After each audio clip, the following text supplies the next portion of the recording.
Hello and welcome to Shy Talk, an Irish history podcast. We're still on our break in between seasons, but we're releasing this audio from a couple of weeks ago that we recorded live in the Dundalk Jail to celebrate the 100th anniversary of the Dundalk Jailbreak, which was today, but back in 1922 times. So enjoy this. If you've been missing us, we've been putting stuff out on the Patreon all month. So far, we've already got an episode where we talked about all the great works of art that have been stolen or found in Ireland. We've an episode about the cowboy himself, TD Matty McGrath, and all his fantastic radio interviews over the years. An episode about Buck Whaley, the Jerusalem Pilgrim, that we talked about briefly in the Stranger Things episode. And we're just about to record our review of The Butcher Boy with James Cadden today. So that's all already out this month, and there'll be more. Oh, by God, there'll be more. We're going all Patreon for August as well, before we're back with the regular season in September. We'll also be going over to Edinburgh for the Fringe Festival, myself and Jason, at the end of August. So we'll have a live Shy Talk event there at some stage.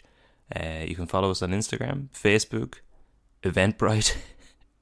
Follow us on Eventbrite to get the details of when and where that's going to be.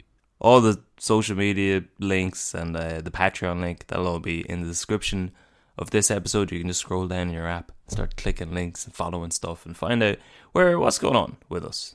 We also run a comedy club in the Hippenny. You can find out about that. Go see some comedy. We've had a few fans drop in so far, which has been class. But that's it. That's the whole pitch. Enjoyed this episode about the Dundalk Jailbreak. Massive thanks to the Oriel Centre for letting us record it in there back in May. If you're ever in Dundalk, go check it out. There's a really great museum and stuff in the grounds. And yeah, enjoy. We'll chat to you soon. Gather around now, you're in for a story. Old tales of lore, all in search of a glory. The history and mystery of lads, lasses and all. Discoveries and voyages, the rise and the fall. Follow me now as we go back in time. We trace the steps of Irish lineage to find. Joseph from Carlo and Kevin the dog. Guide you through the ways of shine. There's different jump out points, but So we're in a jail or something? yeah, this is the Dundalk Jail. This will come up a few times in the story. Does anyone know a lot about this story? Good, thank God. Sort of. If you could move to the back of the room. No, this is why you're in the front row. Well, genuine. So we've got a microphone here. Well, because there's stuff, we've researched these stories, but usually with the live shows, if anyone knows anything, if we make any mistakes or anything, especially Jason, just chime in, we'll be picked up, we'll have a healthy-ish discussion during it, yeah. Well, jeez, all right. You've already taken umbrage with something, I guess. Are you pre-drinking before a podcast? Is that what It's water. That's even worse somehow. They've already put you on the water. I already feel like you've got home field advantage now because you know half the crowd and we're in your town. That's true. I know all the people spilling water in the aisles. This is home field advantage to what? There's no win in this. That's a fair point. That's 1 point to me. Yeah. In my mind, it's always a competition. So the setting for this whole story is the Civil War. In January 1922, after the War of Independence. Why, Kevin, that's 100 years from this year. By God. That is 100 years ago from this year. The reason we're here is because it's 100 years ago. All the events of this are going to be happening, or have happened 100 years ago. I can see why you're in the front row now. Well, after the War of Independence, Arthur Griffith and Big Mick Collins came back from London with a treaty of peace known as the Anglo-Irish Treaty. So the understanding was that they could accept the treaty or go back to war with the British, which hadn't been going so well for them up until that point. But it came back, it's heavily debated in Ireland, and finally it gets ratified in the Dáil on the 7th of January 1922 by a vote of 64 to 57, which, would have been more interesting if we pick a side, anti-treaty or pro-treaty. Do you want to get the audience to do it by a show of hands? Yeah. Well, which side of the room wants to be pro-treaty and which wants to be anti-treaty? You You guys are anti? Fair enough, all right. You guys seem confused. So you're pro-treaty. If you need to do any switching, do it now, because in about 5 minutes there'll be a civil war and you're going to be at each other's throats. You guys are at a disadvantage, so we'll give your side the back of the room as well. So the leader of the anti-treaty side, Eamon de Valera, the bad choice. But he... So you're meant to woo for him. Yeah, Like you're it's come like on. a live wrestling kind of crowd. This is your home. Think of us like a panto. Yeah, this is pretty much a pantomime. That's exactly the sort of thing Eamon de Valera would have pulled. This is a fine treaty, Dev. Oh, no, it isn't. He's the main opposition to the treaty, but I read a lot of stuff about how it seems in hindsight that the main opposition would be that we would lose the 6 counties in the north due to the treaty, but I don't think he really cared that much about it. I think his main thing was that there was an oath in the new Free State Constitution that everyone would have to say. So, do you want to read the oath, or is that like against your... No, I'll do it. Well, you should. One of us should be pro and anti as well, I guess. I've put you on the pro-treaty side because... Because you know me. Yeah, exactly. Where am I reading? The thing in the quotes? Yeah, the thing that is an oath. I, Jason, do solemnly swear true faith and allegiance to the Constitution of the Irish Free State as by law established, and that I will be faithful to H.M. King George V, his heirs and successors by law in virtue of the common citizenship of Ireland with Great Britain and her adherence to and membership of the group of nations forming the British Commonwealth of Nations. Boo. Boo. Only half of you were supposed to boo that. Half of you love that. Did you do that to me because you thought I'd mess up the live read? I genuinely thought you'd say a name where it says name in there instead of your own.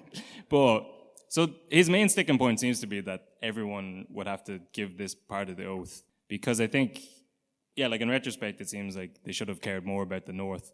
But at the time, it was becoming very clear that Edward Carson, he was leading the Ulster Unionists up there. There was going to be a civil war either way. Was someone booing Edward Carson? Did you just great. point them out? It's already the pro and anti-treaty sides are at each other's necks. I feel like we're back in school. Someone's going to come up with a note and saying the name. No secrets in class. But so the whole sticking point was that it wouldn't be a full republic because of this oath. So Dev would eventually get rid of the oath in 1933, but it would be Easter 1949 before John A. Costello would accidentally declare Ireland a republic. But the treaty got signed anyway, and under the terms of the new treaty, British forces began to evacuate the 26 counties. On the 13th of April, the men stationed in Dundalk military barracks moved out, and by midday, the 4th Northern Division of the IRA under Frank Aiken had moved in. So this is the same barracks. This is a bit of a spoiler for the story, but the barracks is currently called Frank Aiken Barracks. But don't read too much into that. So Aiken reckoned that Dundalk Barracks would be a good base of operations for any future attacks on the newly occupied 6 counties. Because even though he'd signed the treaty, by the spring of 1922, Michael Collins was directing Frank Aiken's battalions to engage in like low-level attacks all along the new border with the Ulster Special Constabulary, which is basically like the new police of Northern Ireland. So I'm not really sure, like immediately after he signed it, he started telling them to go fight along the border, which he just created. See, it's just in my head now, I can't get over Aiken Provotions. Aiken Provotions. Yeah. Save that for a t-shirt later on at some stage. But, so Frank Aiken was one of 6 men who was named in the Adavoil train ambush. Yep, one whistle. A fine... The which? Horses. They did kill all the horses, yeah. They also killed some men as well, but that's secondary to the to the horses. Did someone ask where's Adavoil? No idea. This is a history podcast, not a geography podcast. Somewhere near here, I'd imagine. It probably wasn't the motorway at the time, but they were angry because they had to take the long way around. But it was one of the largest events in the War of Independence around here. 3 British soldiers and 2 civilians were killed when the IRA detonated a mine under a train on the Armagh-Louth border in June of 1921. So it was carrying soldiers. They were returning back to the Curragh in Kildare, where all the British soldiers were stationed at the time. They'd been up in the north acting as escorts to King George while he was... As a side hustle. Yeah, I guess they just went up to... I think OnlyFans hadn't been a thing yet, so... they'd volunteered for the position because he was coming over to open Stormont, and they wanted to go up and, shake the hand and hang out with him. So Frank Aiken blew up their train on the way home. But, due to that and a couple of other, he was leading skirmishes along the border, he was now leading his own battalion of the IRA. He was 24 years old. People knew how to get stuff done at that stage. Yeah, I'm 29 and I don't. I've never led a You battalion. haven't blown up a train. You've barely even killed any horses. I said I've never ran a battalion. So he's organising, his battalions are fighting all along the border. He's not the only one, there's a couple of others. He was joined by battalions such as Dan Hogan's 5th Battalion. Woo. Yeah. I don't know why I sounded like a ghost there. Dan Hogan's 5th Battalion is based out of Monaghan. Dan's brother, Michael Hogan, being the captain of the Tipperary GA team and one of the men killed during the Croke Park massacre. So Hogan's stand in Croke Park is named after him. So whoever booed his brother there a second ago, shame on you. So on the 28th of June, 1922, the Free State government opened fire on the anti-treaty IRA executive in the Four Courts, and a civil war commences between the pro-treatyites and the anti-treatyites. You're fighting now. It's kicking off. Brother against brother, sister against brother, father against brother as well. If you both want to elect one person to actually physically fight, We can it'd be figure like a this out Hunger at the Games break. type. Yeah, we can finally settle this once and for all. So Aiken and his forces in Dundalk Barracks become anti-treatyites. They're also known as the Irregulars. So the Irregulars is a term that was first coined by Pierce Beasley. He was the director of communications of the Free State, which is basically just the director of propaganda. And he made it compulsory anytime the newspapers were reporting on the anti-treaty sides that they called them the Irregulars. But the Irregulars is a much cooler name. But yeah, the regulars. The Regulars, but it's I think he was trying to make them seem unsorted, but it sounds like the A-Team or something. I go watch a film about the Irregulars over the anti-treatyites. But although, so Aiken was anti-treaty in principle, he wanted to remain neutral. On the 4th of July, he wrote to the Minister of Defence, General Richard Mulcahy, stating that the 4th Northern Division of the IRA would stay neutral and called for an end to the fighting and also the removal of the oath of allegiance that you so willingly took 2 minutes ago. I didn't. Oh no, I did say my name. You did, yeah. So Mulcahy was evasive and said that he could not see a way to advise the government to agree with Aiken's proposals.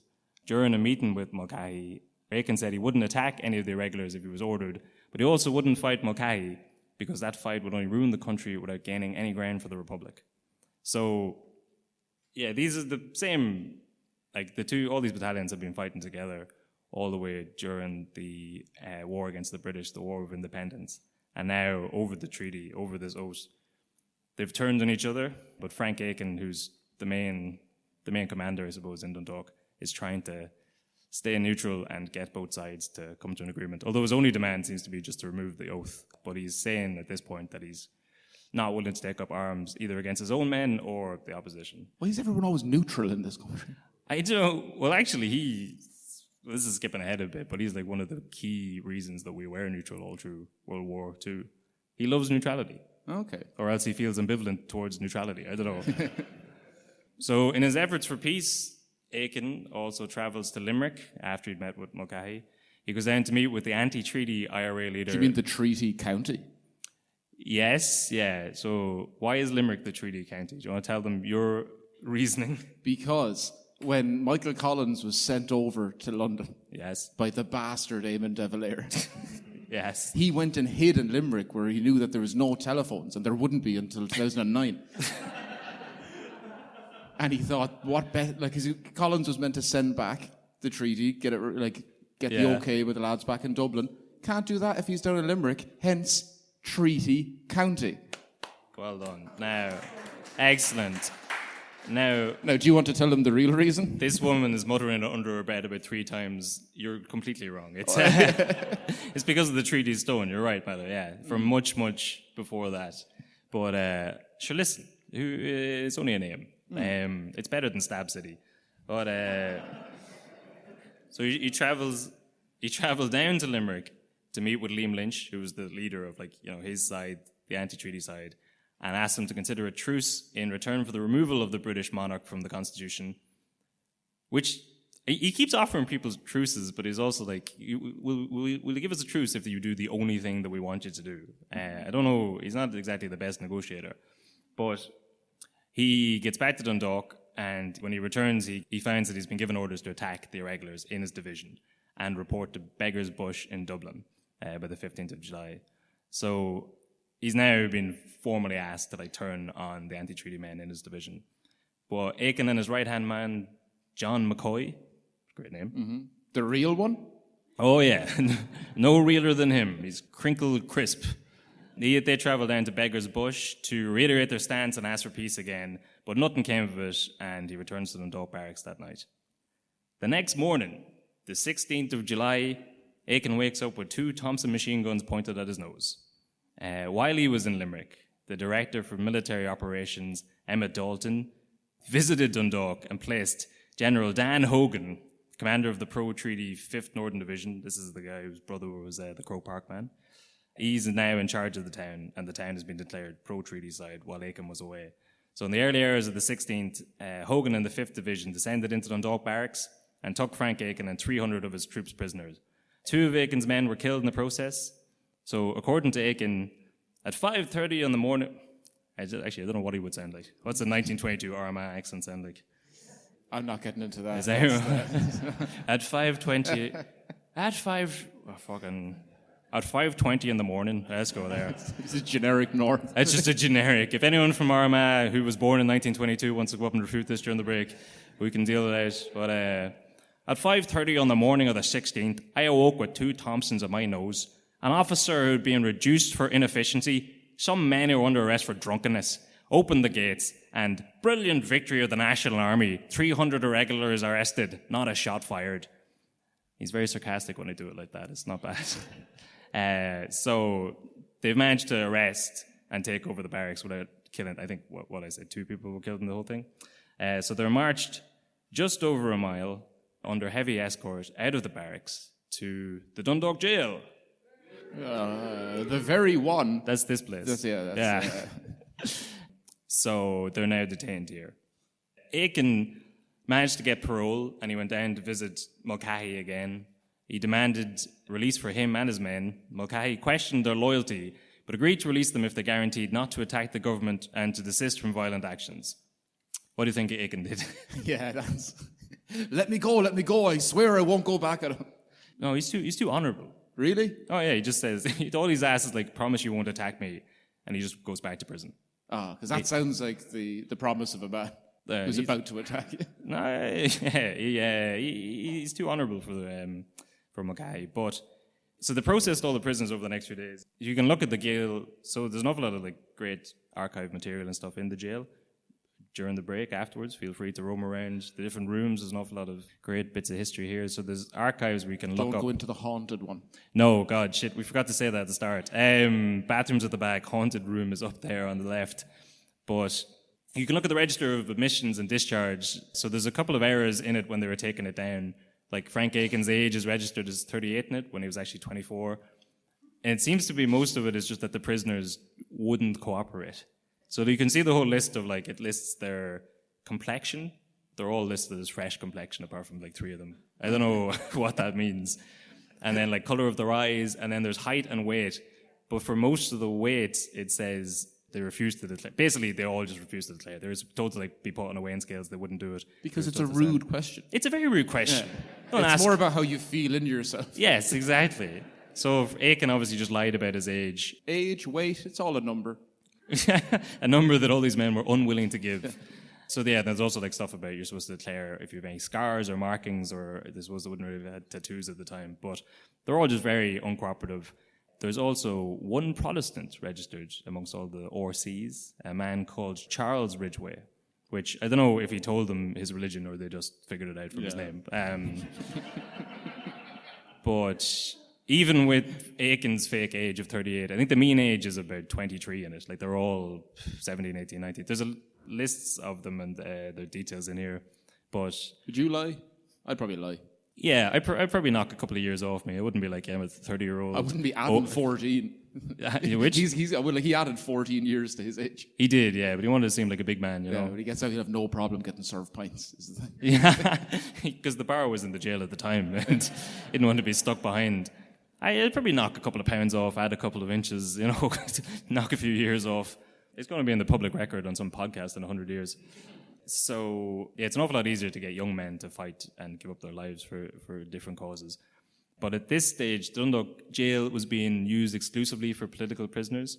They'd swapped out all the regular prisoners that had been held here and started bringing in all the political prisoners from Dublin, all the political prisoners that had come up during the war, and putting them all here. Like, you know when you have all of your eggs? Yeah, I was going to say, it's a horrible idea. Instead of spreading them out around the country, you're like, what if we just put it all in one concentrated place? So they can mastermind an attack. Yeah, all the people that might be plotting to escape or do stuff, put them all in one place, keep an eye on them. It's handy. You don't want your eggs scattered all over the shop. So Dundalk Jail at the time was guarded by the national troops. They were flying the tricolour outside the door, and there was a Thompson machine gun mounted in the front main window, which I could be corrected on later on, but I would guess is probably that one. Somewhere. Now, this is the Tommy gun. You said Thompson machine gun. Yes, this is the Tommy like gun. The Al yeah. Capone, like the... Yeah. See? Which, excellent. If you haven't heard a Tommy gun, that's exactly what it sounds like. Like a Chicago gangster. But did we talk about this before? I think one of the first times they're ever used is I think it's depicted in the Michael Collins film, actually. There was shipments of them brought over here during the War of Independence, and they were shipped to the Marino Casino, which I only remember because it's a great name for a place. Great name for it, yeah. It's that place in Marino. Yeah, and if it rhymes, it's doubly lucky. Exactly, yeah. It's a great place to store guns. So the eventual plan was the national troops are guarding the jail. The eventual plan was for the military governor to take over, but at this stage it was just the old staff that were still here. So the day Aiken was arrested, his right-hand man, John McCoy, must have taken the long way home. I don't know, they both left Beggar's Bush together, but by the time McCoy got back here, everything had already happened, and he stumbled in to see that Aiken had been arrested, the town was now under Hogan's control, but he slipped off to rally the remaining anti-treaty troops and hatch a plan. Sounded like he saw what was happening and hid. No, well... There's enough of the audience reactioning, they think the same. Sure, half of them were pro-treaty, I don't know. I know we all left the pub at the same time. I know everyone got back there at the same time. I had to take a piss in a bush on the way back. Hence the hour and a half of missing time. He strategically covered himself in a bush for 4 hours, but he's now the head of the resistance forces. He's going off to hatch a plan. And a man called Ivor Monaghan from Points Pass, from the Armagh down border. He was an engineer with the 4th North Division, Aiken's division, and himself and about 22 other men from the remainders of the battalion are camped out in Dungooley the morning of Thursday, the 27th of July. From there, they go on to Castletown Mount, known as the Mount, at around 2 a.m. And from there, they set off for the jail at around 20 to 7 that morning. So among these other 22, this is a tangent, but there was a man, Padraig O'Queen. His dad, John Quinn, opened the first supermarket on the island, the Milestone in Newry, a fine place to shop.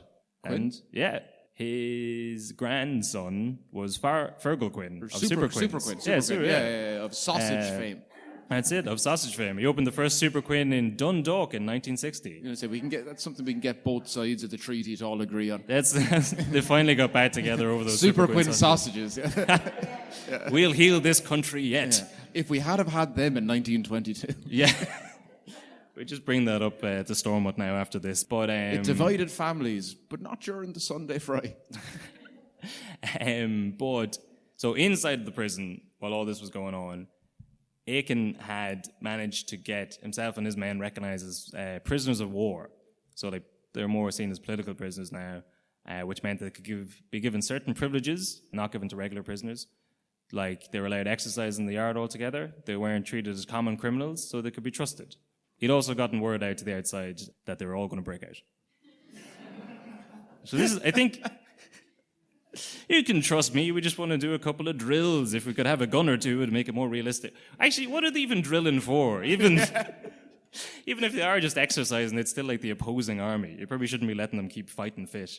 Yeah, but I don't know. What did they say this was, like, were they using hurls and stuff to pretend to be guns? What drills are they doing in a yard? Oh, they had drills. They had actual drills. Yeah. If you'll notice how shoddy this building is actually built.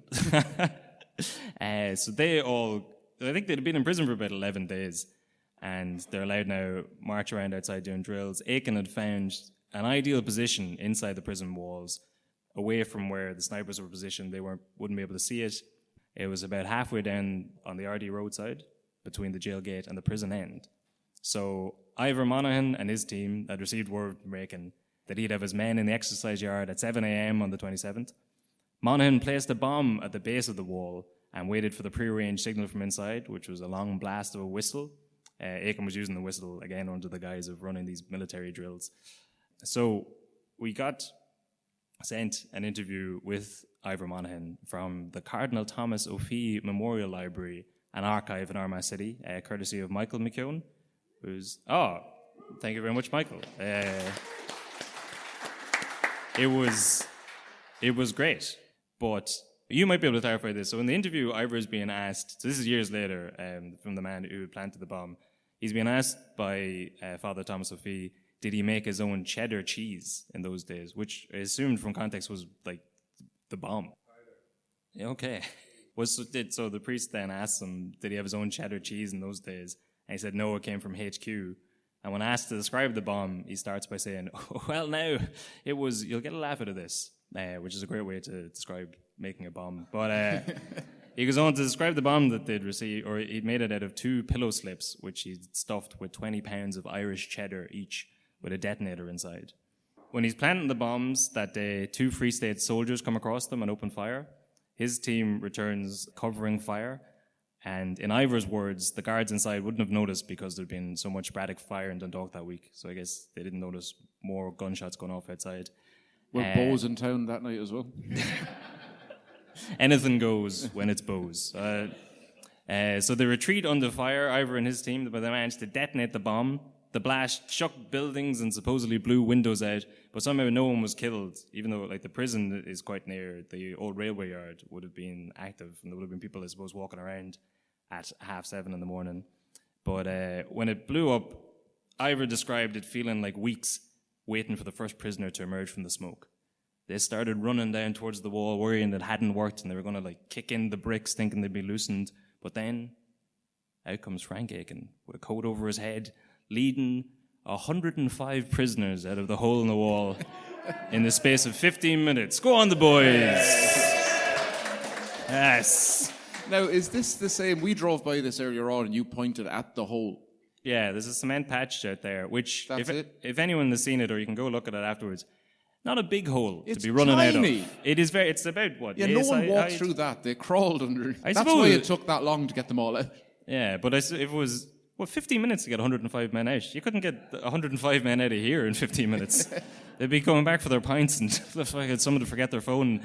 But I suppose it's a small hole, unless, freedom's on the other side of it, then you'll probably get out quick enough. But yeah, 105 men take their opportunity for freedom. This incident is later known as the hole in the wall incident. So again, from the interview with Ivor Monaghan, the priest asked Ivor, the hole, it's now cemented up. It's still there, Ivor. Have you seen it? Ivor says, yes, I went to see it after I got back from America. And then in the interview it says, here, an interval for tea, which is fantastic that was recorded. And that's the end of the first half. We'll see you back here after 15 minutes, I guess.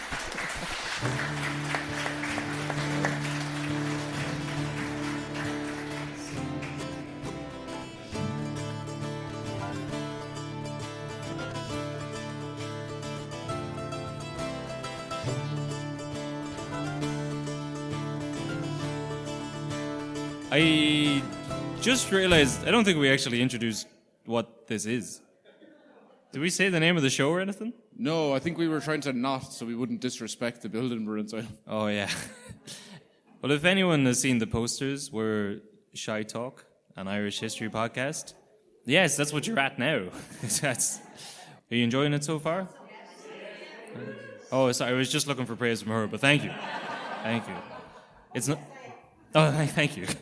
But, we were going through the second half up there, and the first paragraph, I'm going to bow out of a bit of it. I'm going to make Jason read it, because Jason's from Carlow, and as a Dundalk man, I'm going to have to live here afterwards. So I'm going to get him to read the next passage. But you've all heard the nickname for Dundalk, like El Paso. Yeah, El Paso, the town, it's got a sort of bad boy border image, the rough and tumble, the IRA, I'll tell you this, I've been to El Paso. This is not El Paso. There's better burritos in Dundalk. There's a certain image that I grew up with in Dundalk, but someone said it to me. I'll let Jason read this bit that we found. But during the War of Independence, Dundalk had the opposite reputation. So this is all according to letters that came from the brigade activity reports. Basically, like Frank Aiken's battalion, years later, when they were claiming for pensions and stuff, they wrote down their feelings about Dundalk and being stationed here at the time, which I'll pass over to Jason here. Okay. So you mean from the quote that says, ruin the rest of your life, Jason? Yes. From that moment. You may as well just put on a Bows jersey now on the way out. I feel like I want to get Curry favour to beat before I start. Dundalker 3-1 up. Yeah. I won't tell you the truth until after. Yes. Dundalk, they claimed, was a town of British Shawnees, the British camp hangers-on and the ancient order of Hibernians, all of whom were you've put words in here I can't pronounce, I see. Virulently opposed to the national movement. Dundalk was a garrison town. Members of Aiken's battalion said those involved in the IRA were liable to a stab in the back at any time, and their task would have been more pleasant if it had been Their task would have been more pleasant if it had to be carried out in the heart of England itself, because treachery and the very bitter hatred that was part and parcel of the Irish loyalist would not be encountered, or at least would be expected and prepared for. So what he's saying there is that they would have been rather stationed in England than Dundalk. Because at least in England you wouldn't get stabbed in the back. Go on the town! Hey! So that's what Shawneen means then? Yeah, I've read this after someone said it to me recently. I'd heard anything about Dundalk being a town of Shawneens. And Shawneen is the Irish for jacking. But is that... sort of shook my perception of Dundalk. You know that thing you've been calling Dublin people for the last 50 years? Yeah. But yeah, apparently we loved the Brits in the 1920s. So that kind of colours the whole... Now, he said that. I just read the quote. He was the one who said he loves the Brits. But... And Dundalk are actually 3-1 up now. During that whole Whether I was lying before or not, doesn't matter. But they are now winning 3-1. But that whole passage wasn't just to throw him under the bus. It kind of sets the scene of what was happening with the jailbreak out. Because when you're looking back, you're kind of like, go on Aiken, go on the boys. That wasn't the general perception of Dundalk at the time. They were criminals and miscreants. But well, and so as a recap, we've got what? Aiken, anti-treaty, this side of the room. There you go. Right. Went to jail. Yes. Got a dispensation somehow to go outside to organise a jailbreak. I think he just asked them, and they were like, I don't see why not. From that moment on, they always asked reason for leaving. Because he was pacing along the wall and marking it out and checking bomb schematics and just chalking up the path. Yeah. He's keeping himself occupied. So he gets let out somehow, and then he organises a jailbreak. Yes. He gets 105 lads free. Yep. And that's pretty much where we're at then. That's pretty much where we're at, yeah. So part two. So back the 27th of July, 105 men escape, making it the biggest jailbreak in Europe, as far as I can tell. I think there's different categories because it's during wartime, maybe it's seen differently, but when you look up the biggest jailbreaks in, Ireland and the UK, the one that always comes up is the 1983 Maze prison break, where 38 members of the Provisional IRA escaped, which is, and you can correct me on this, a lot less than 105. Yes. But it's the only one. It's the only one that comes up, and then you kind of get into his territory of is it something that we should be striving to claim for? Should we disagree with them? Yeah, I think so. Yeah. Yes, with the Guinness Book of Records, they'd probably love that because, Ross and Norris McWhirter, the guys who started the Guinness Book of Records, really did not like the Irish. Has anyone heard? Yeah, they were not fans of the Irish, especially after the IRA kidnapped and killed one of them. Oh boy, Ross was not a fan after that. In fairness, it was a new record. It was. Most Guinness authors killed by a provisional group. We strived. But anyway, that's a story for a different time. 105 troops had just broken out. It's a bit of a black eye for the pro-treaty side. So the Free State troops, they set up a blockade outside the hole, and they're interrogating everyone who walks past, which is as bottom-of-the-barrel detective work, really. It's a bit late. But they're trying to also stop people from taking photos of the wall, which in 1922 I would have imagined took about half an hour to set up. But more importantly... It'd be tougher to stop someone from walking in front of it. Yeah. It's going to take a half an hour to take the photo. Yeah. So they're not just sitting around outside the hole waiting to stumble across the perpetrators. They're out there chasing them down through the countryside as well. Amongst those who'd escaped from the barracks was our old friend, Mr. Charles Ridgway, the only Protestant in the jail. So apparently he'd been an organizer for a transport union. He'd been arrested the previous Monday before the jailbreak, and his labour union had threatened to hold a general one-day strike across the country on Wednesday unless he was released or brought to trial on the Tuesday, and then they called it off after he escaped out the hole. A result's a result, You'd go through with the strike, though. Day off work, yeah, and it's an alibi. I didn't know anything about the prison break. It was all If I knew something about the prison break, why would I organise a strike the day after the prison break? That's pretty clever. So one interview maintained that Aiken had ran to a nearby infirmary and put on a mercy nun's habit and escaped that way. So I don't know if anyone. Do you mean the funniest way imaginable? Well, if there was a quote that I'd found in a paper written by Charles Flynn, just take it up with him. He quoted a woman called Waller who said, "Oh, I remember Aiken dressed as a woman. There was an English woman, Mrs. Slattery, out at Drummondtee. She was a fine big woman, and she'd come into town with an ass and cart, with a churn and butter on it. If there was business to be done in the town, he'd dress in her clothes and go round with the milk, passing papers and this kind of thing." Which, that sounds like too much fun not to believe. I don't know, that's fantastic. He was still doing it in 1926 just because he committed it was a great to the rush. role. Another account said that he grew a mustache for his disguise. Not as fun. We can ignore that. So It's the opposite. You have the mustache or beard so that when eventually you commit a crime, you can shave it off. fugitive style. That is much quicker than trying to grow a mustache. Yeah, like you've just recently shaved. You're fucked if you try to commit a crime tonight. I can do one, shave, and then blame it on you. I'll just get arrested for it, yeah. So by the 22nd of July, the Dundalk Democrat was reporting that 50 of the prisoners had been recaptured, but Aiken himself was still free and issuing demands for the pro-treaty side to lay down their arms as he was getting prepared to retake Dundalk. On the 14th of August, Aiken's troops returned. He's armed with weapons and explosives that up until about 2 months before this were being supplied by the exact army he's going to go and attack. He organised boats to ferry his 100-strong force across the Castletown River and equipped 2 storming parties of 10 to 20 men with submachine guns and explosives. So the attack commenced... Submachine guns? They're underwater. They work ones. underwater? Yeah, that's why he brought them through the river. So the attack commenced at 4 a.m. with the 4th Northern Division attacking the military barracks in Dundalk, which is a great time to attack anywhere. The National Army orderly in the barracks was called out by a sentry to investigate a suspicious noise near the main gate.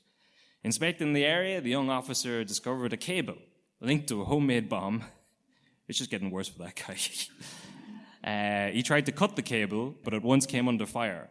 So 4 explosives go off simultaneously around the barracks. There's the barrack gate, the barrack hospital, the officers' quarters, and the headquarters to the guard room. And then there's another bomb at the main gate that fails to go off. But Did they prove it was homemade? It wasn't like a store-bought, pre-packaged bomb? He's just scraping the IKEA label off it and trying to pass it off as his own. It's full of homegrown cheddar cheese. Farm to table. they set up all these bombs around the barracks, which is, again, the Dundalk barracks. The remaining, 200, 300 of Dan Hogan's garrison, they stumble out of bed to find a storming party of anti-treaty IRA men piling in through the wreckage of the back gate. The surviving sentries were machine-gunned, the walls get breached. After the back gate was destroyed by explosives, Frank Aiken and about 9 of his men rushed through the breach and get through. So it's not going well for the pro-treaty boys. The anti-treaty guys start throwing in bags of about 8 to 10 pound of explosives through the windows. Cheese, yes. That's my favourite bit of slang that I found out from this episode. But once they explode, the inmates inside the prison pretty much give up. The attack had been successful. Frank Aiken's men get 400 rifles and a load of ammunition, which is useful. I love it when a plan comes together. Yeah. So I think 6 Free State soldiers were killed in the attack, and another soldier in the town centre, and I think 1 civilian was killed.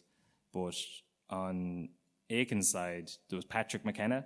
He'd captured a Lancia armoured car from the pro-treaty troops somewhere in Dundalk. And then when he drove it through the main gate of the barracks, after the fighting had ended, his comrades mistook him for a Free State counter-attacker and blew him up alongside another man called Rogers. So that's a bad way to go.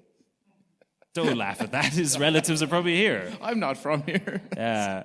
What was bad? But you remember when Drew Harris just started and he came down in a PSNI truck into the headquarters of the guards here, and someone flipped a gate thing and knocked the van over, mistaking him for an invader. That was a great news story for that week. Is that real? Yeah, that was real. There was some officer on it and saw an unmarked car, because he'd gone up the north and came back unannounced with some PSNI officers, and they thought it was an attack and flipped the barriers that come up, and the van toppled over.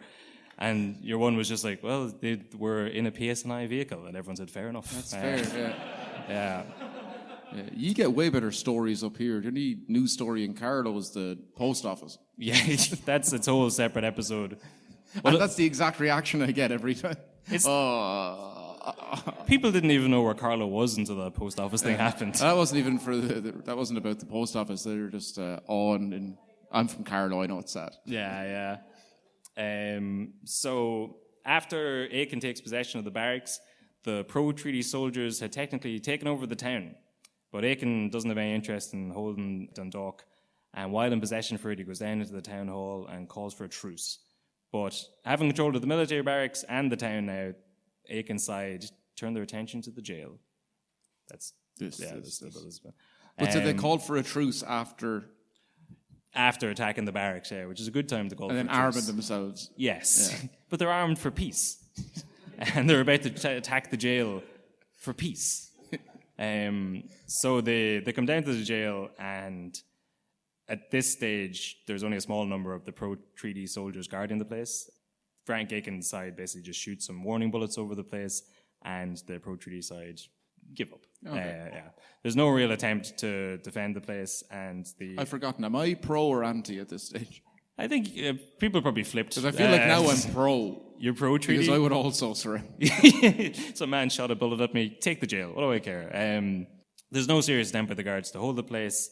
And once the jail is freed up, once Aiken has taken over the jail, the roughly 200 surrendered pro-treaty side, they are now marched from the military barracks, bareheaded and under heavy escort into the jail.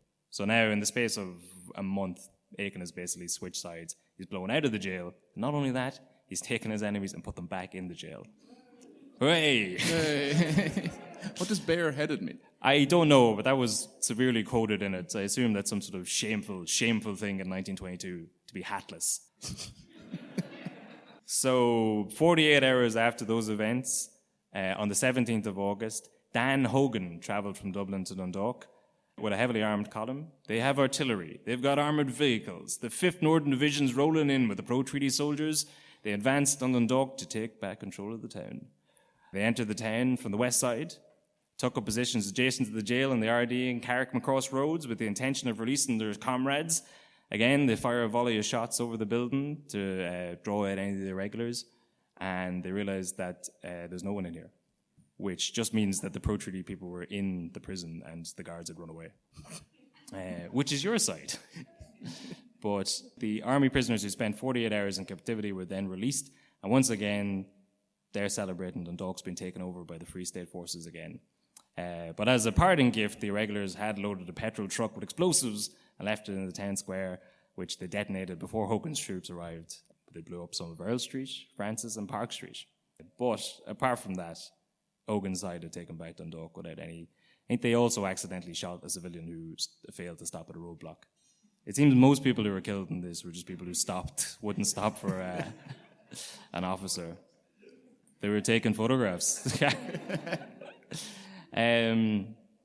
So that's pretty much it for the swapping of the Dundalk jail. The next big thing that happened in the war was that Michael Collins was killed on the 22nd of August, so about a week after that. By Jonathan Rhys-Myers. Yes, by Jonathan Rhys-Myers in Bale na Blas. That was 10 days after Arthur Griffith died of a heart failure. So I was handed a leaflet recently by Fine Gael that had Michael Collins' photo on it, celebrating 100 years of Fine Gael. Which is interesting. Yes, because Michael Collins died 10 years before Fine Gael was a thing. But, you know, it's easier to put him on it than a certain proto-fascist who did start Fine Gael. But that's like the main event that happened after that. Dan Hogan of the 5th Battalion, he stayed on in the army after the Civil War. He rose to the Chief of Staff of the Defence Forces, but he left his post in 1929 and emigrated to America.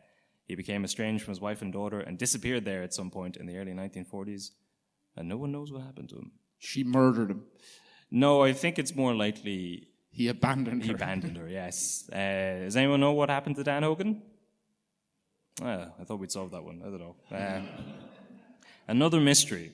So Aiken is probably the most high-profile prisoner to escape from the jail, but there was also another man who was in prison here called Michael O'Hanlon.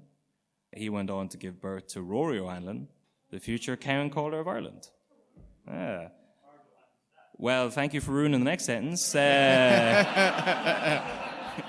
You think I did all that research and didn't realise that it was Ardal O'Hanlon's dad? Well, source is this. He's doing this story because he found that fact out. Oh yeah, that was. I worked backwards from that. Yeah. And, I'm from there. You ruined Ardal's introduction. He was going to walk in from that door, but now we'll send him home. So yeah, even that's an interesting fact in and of itself. That Father Dougal, his father was like the Cowan Caller of the Dáil for a while, and his grandfather broke out of this prison. There you go, a direct lineage between this building and Father Ted. So Frank Aiken. His division continued to partake in ambushes and sniper actions in open resistance against the pro-treaty troops until the end of the Civil War. Aiken replaced Liam Lynch as Chief of Staff after Lynch was killed. After the war, Aiken was elected in Louth as a Sinn Féin TD in 1923 because we fucking love a bad boy in Louth, you know? That's all the credentials you need to get voted here. So he then transitioned into the newly formed Fianna Fáil in 1927. He was voted in every election for the next 50 years until he retired in 1973. As I was saying at the start, during that time he oversaw Ireland's neutrality. He was a big factor in Ireland's neutrality during World War II as the Minister of Defence. He would go on to be referred to as the father of Irish foreign diplomacy after his tenure as the Minister of Foreign Affairs, which again is a man that broke out of this prison through a hole in the wall. Mm-hmm. I think these are some of the facts that if you heard about any other country, you'd be like, it's run by scandals and cowboys. But Someone said it still is. It's still... No, genuinely. The country is. I'm on board. His son was in town. Frank Aiken Jr. was in town like a month ago. They were doing a reenactment. They marched from the barracks to here, I think. But like Aiken did a lot of good work in the UN. He made sure that smaller countries' rights were heard from. He was also a champion of nuclear disarmament and had the honour of being the first minister to sign the Non-Proliferation of Nuclear Weapons in 1968. So more countries have adhered to the NPT, that act, than any other arms limitation disagreement arrangement, which is a testament to its significance. No one's dropped any nuclear weapons yet. Not saying it's 100%. Say yet, touch a lot of wood there, but... As long as Frank Aiken has something to say about it, as long as there's a hole in a wall in Dundalk, we'll be safe. So Aiken was a member of the Dáil for 50 years. So he did retire in 1973. Well, so he was the one who drew it up then to say, let's not use nuclear. He championed it and was the first man to sign it. It's so easy when you're Ireland. Yeah, well, yeah. I'm sure there's a lot of people in like Germany and France that are like, I mean, we've got nuclear power plants. You telling me there's no chance that the UDF had nuclear weapons? There's no. That's why he was the first to sign it. He was like, going to get ahead of that. But yeah, he was in the Dáil as a TD for Louth for about 50 years. When he retired in 1973, he cited health reasons, but apparently the reality was that came out much later is that he left after he heard that Charles J. Haughey was to be ratified as a Fianna Fáil candidate. Aiken had a long mistrust of Haughey, believing him to be a man of low moral character, manipulative, ostentatious, and holding a ruthless ambition to become Taoiseach. All true. I can't believe we almost got to the end and that was the most controversial thing that we said. But the Dundalk Barracks is now named after Aiken. Fair play to him. But And is it Aiken Promotions? Is that? no, it's not. No? No. It's such an unusual name. It is, yeah. Well, yes.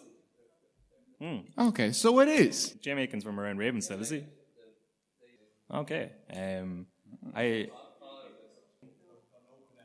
No connection, right. Let's start the Civil War again. Okay. Everyone So, pick a side. Everyone on the pro-related side here, anti-related Pro-Aiken. side over here. Now, we'll leave you to duke it out afterwards, but that's the end of the episode, the end of the show. If anyone has any questions, shout them up. We're just there.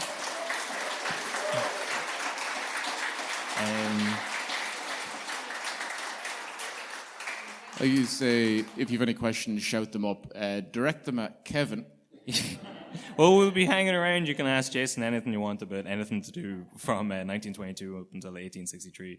But thank you so much for coming out. Thank you, the Oriel Centre, for letting us put this on.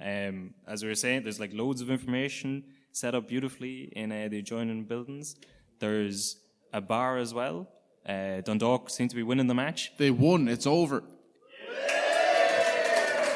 Now, I'm not saying that's entirely because of us and Frank Aiken, but it fucking helped. But they have, as far as my memory serves, Yes. they've never not won when we've done a live show in the jail. You can't refute that. Yeah. So, listen, thanks a million for coming out, and good luck. Yeah.